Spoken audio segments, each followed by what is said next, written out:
Hi mga ante! Ito nga ay napaka-espesyal na vlog for me dahil hindi lang pamilya ko ang kasama ko dito. Kasama ko nga rin dito ang aking extended family. Kaya nga sobrang happy ni ante. Kaya ano pang hinihintay nyo? Samahan nyo kami pumunta sa Talim Camp and Sea sa Lian, Batangas. Let's go! Bago nga kami makarating sa pupuntahan namin ay nag-stop over nga kami dito sa Tagaytay para makita ang Taal Volcano. After nga ng 3 or 4 hours na biyahe ay nakarating na kami sa pagpaparkingan ng dala naming sasakyan dahil mula dito ay kailangan pa namin magbangka. Kabado nga ang mama ko dito dahil takot siyang sumakay ng bangka dahil katulad ko ay hindi din siya marunong lumangoy. First time nga magdagat ng anak ko kaya tingnan mo naman at parang gusto nang lumoblog sa dagat. Habang hinihintay ma-park ng sasakyan, HHWW muna kami ng bebe ko. Ayan nga at nakasakay na kami ng bangka. Mga 15 minutes din nga pala bago kami makarating ng Talim Camp and Sea. Ayan na nga at pababa na ang mga ante. Pagkarating namin ng kubo ay inayos muna namin yung mga gamit namin. And gusto ko nga palang i-flex ang mga special na tao sa buhay ko. Ito nga ay masasabi naming drawing na nakulayan na. Naku, napaka-supportive niyang si Andrew sa pagbablog ko. Share kong share. Ito nga pala yung kubo na nirent namin for 1 day and 1 night.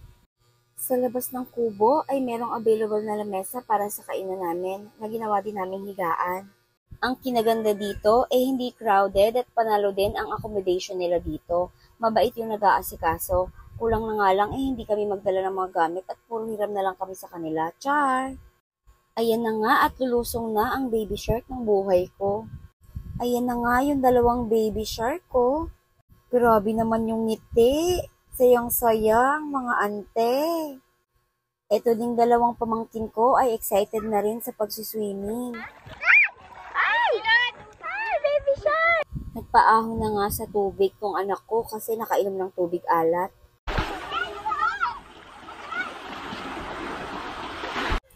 Ayan nga at may nakita pa kaming jellyfish. Dito nga ay naisipan naming tabunan si tita ng buhangin. Akala namin bata lang ang pinaka mag-i-enjoy, pero pati pala mga isip bata. Char! Ayan na nga at tapos na namin siya tabunan. Buti na lang maputi si tita, hindi agad mangingitim. Habang yung mga boys nga namin, pagkarating pa lang ay uminom na agad. At ang pasimuno ay yung nasa sasakyan pa lang ay alak na. Siyempre si Gigi yun. Char! Pagdating nga ng tanghalian ay nagready na ng kakainin dahil syempre, budil fight ang ganap. Ang lunch nga namin ay syempre hindi mawawala ang rice, sinigang na baboy, barbecue na may nakikipamilyang langaw, char, inihaw na isda, inihaw na hotdog, adobo, pakwan at pinya. Masarap din sa feeling na minsan ay lumayo sa ingay kasama ang mga mahal mo sa buhay para mapahinga ang utak at makapag-relax. Pagkatapos na kumain ay itong auntie nyo ay naglakad-lakad muna sa katamitan ng araw. Tingnan ko kung hindi ka sunog pag uwi mo ng Manila. Char! Nakakalungkot lang dahil nag-low tide. Buti na lang at bawi sa magandang sunset. Nakaka-relax ng view. Yung parang ayaw mo nang umuwi. May available nga palang poso dito. Pag uwi mo ng Manila, may masal-masal ka na. Char! Dahil low tide nga, ay itong mga boys ay naghanap ng isda.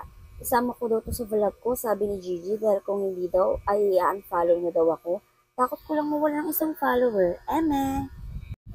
Siyempre, hindi mawawala ang bonfire. O siyempre, for the video ang mga ante. After nga humina ng apoy, ay for the ihaw na ng marshmallow at hotdog ang mga ante.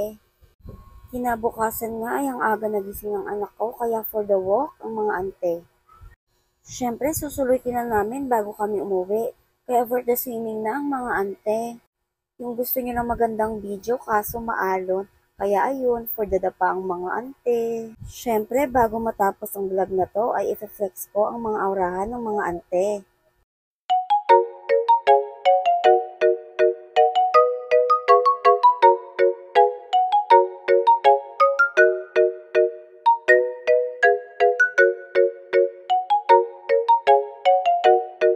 Hanggang dito na lang mga ante. Sana nag-enjoy kayo. Bye-bye!